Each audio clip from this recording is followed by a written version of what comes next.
Estás escuchando Radio Primavera Sound, proudly presented by Cupra.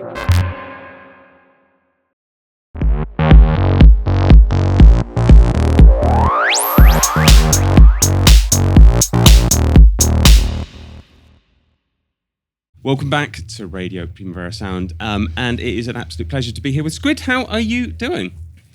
Good, Very thank well. you. Yeah, great. Playing here the same time tonight as Chapel Roan. Woo! You just mentioned. How's it going to be tonight, you think? For us, it's going to be very fun because we've devised a set that we think is very good for this festival and for how we're feeling, which is a kind of a party set. Oh no! How much can you sort of adjust from night to night? Are you pretty flexible? Yeah, we've got a lot of songs now. 3 albums worth. 3 albums worth, and everybody's attached to different elements of them at different times. So there's usually quite a long conversation about what we end up playing, but we always get there in the end. Yeah, party set. How long does it take to decide? Like an hour? Depends how much people care. It feels longer than an hour sometimes. Yeah. When we're being good, we'll do 2 or 3 set lists before we leave on tour and then say we can alternate.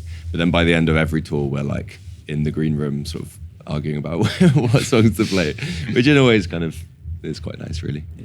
Well, it's good that you all have your own favourites. You're not like, God, no, we can't play that one again, you know. Yeah. We've just got too many songs now. Yeah. Yeah, used you to be need to easy. kill your darlings, Yeah. as we get told. It's now 4 months since Cowards came out, right? Yeah. How do you feel about the record? Has it now sat with you for a few months? I kind of forgot it was released. You kind of like, I don't know, when you make an album, it's hard to go back to it and listen to it, and like the run up to releasing it is always the fun part, and then as soon as it's released, I feel anyway, it's kind of just goes out into the ether and you kind of forget about it. Yeah, I bumped into Rachel from Your Eyes yesterday, and she was like, "Oh, congratulations on the new record, by the way." And it really felt like that we'd released an album like 10 years ago. Yeah. So it came out in February, but yeah, it's all. I think it's like one of our favourite albums we've done. Yeah, definitely. I was reading that the story behind it, according to an interview you did, which I thought was very interesting, it was inspired by travelling to different countries and reading books about the countries, right? Yeah, some of them. It was quite like I just happened to be kind of reading books that were about countries that we were going to, very coincidentally. But yeah. For example? There's a book called In the Miso Soup by Ryu Murakami. I read that on the plane when we went to Japan for the first time. And it's about a murderer. And I wrote the lyrics about that book for Building 650. An argument I always have with my wife is basically before... It's about Cowards. She hates it. I love it, but no. It's about like before we go to somewhere, I like to sort of read up about it and be informed, you know. And she's like, "No, that would just kill all the magic." Where do you stand on the debate? Oh no, you've dragged us into a family into marital problem. She's out there as well somewhere, so you know this could really get lost. Out there reading therapy up on tent. Yeah. Like for anywhere, like have you gone on holiday, or are you talking about anything at all? We'll go on holiday or go somewhere new or that kind of place. You know, you might go for a day trip or something. That's a good question. I think it's good, isn't it? Sometimes I think you can go overboard there, can't you? Yeah. And you get different kinds of experience according to what you've read first. Like if you go on Reddit and do a big Reddit deep dive before you go to somewhere, it's going to be probably quite a different experience than if you get a guidebook. Quite a depressing experience, though. Possibly, yeah. But also possibly life-changingly good. Who knows? It's good for food, Reddit. Yeah. I think it's a mistake on holiday to try and see everything that you've heard about before you go. Pick 5, do you reckon? Yeah, And you can't see it all, and you have to make peace with that. Yeah. You're not going to enjoy it if you're chasing everything and feeling like you got to get the best of everything. But also, it's good to know about what you're looking at a bit. Which is also very sound advice for a festival, right? Because you can't see everything. That is true. Definitely not. You wouldn't want to. No. Yeah, you'd be I exhausted. don't want to see that much, to be honest. Like, you got to pick your favourites and then just like accept that it's a massive festival and there's a lot of walking. I walked 20 kilometres the first day. But that was because our phones ran out. Me and my partner got lost, and then we also forgot where our apartment was. But a lot of it was just walking around the festival. So. What did you see? We saw Charlie. That was really good. To be honest, we just came to the festival for Charlie that day because we just arrived in Spain that day. But tonight's the big kind of going to explore. Want to see Turnstile. Want to see.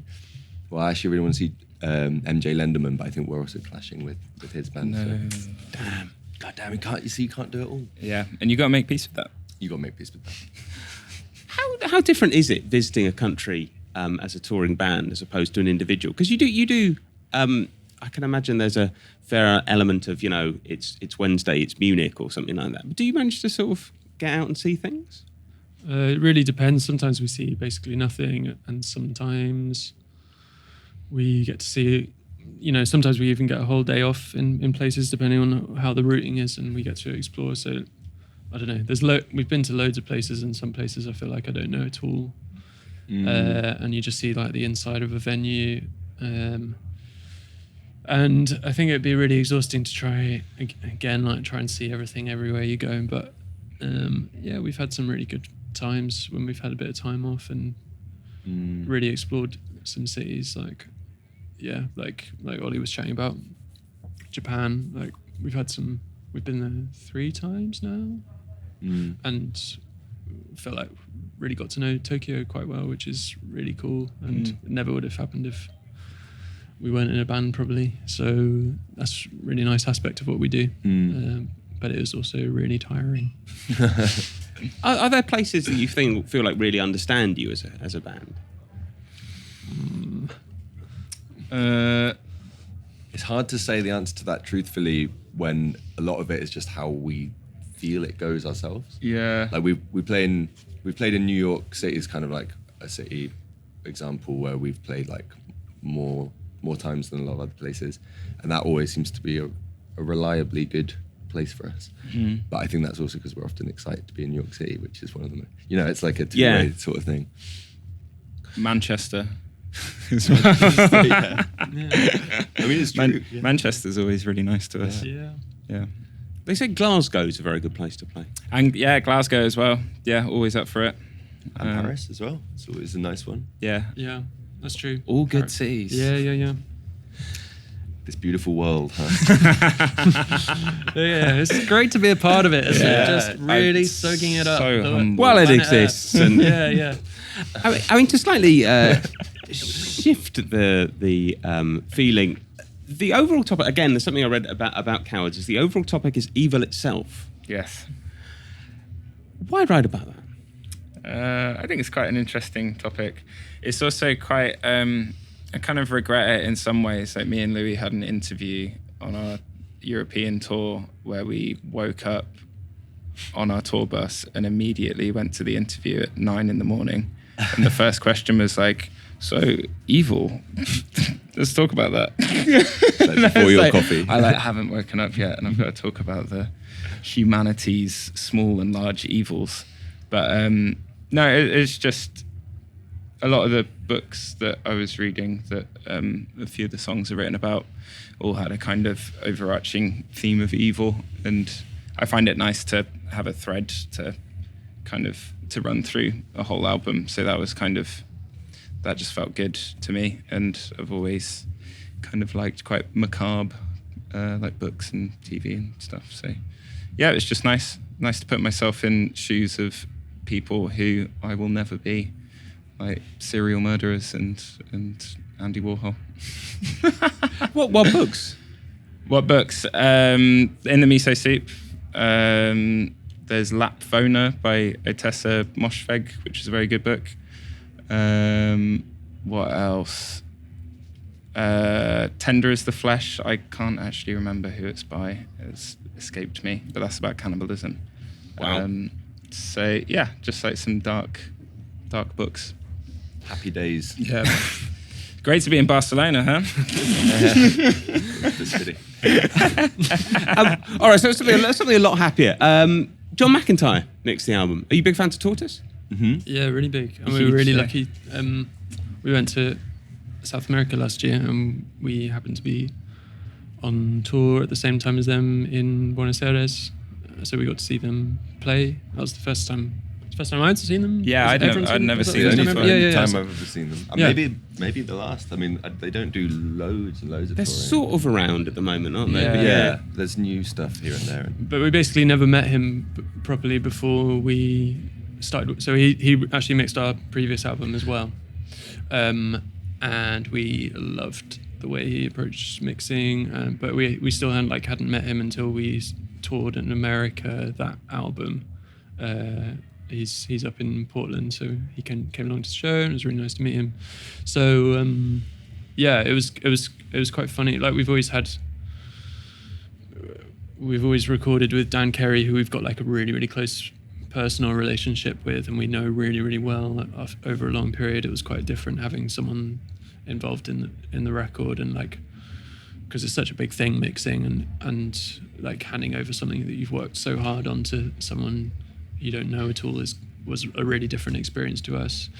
But he did an amazing job, and after meeting him, it turns out he's a really nice guy too. So it was worked out really, really well, and yeah, it's a really nice creative relationship. Big winner. I have a lot more questions about Evil, but unfortunately we've got to finish there.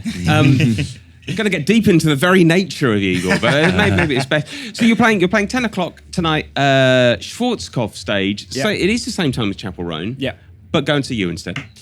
Thanks. Thank you. And thank you so much for coming along. No worries. Thanks for having us. Thanks for having us.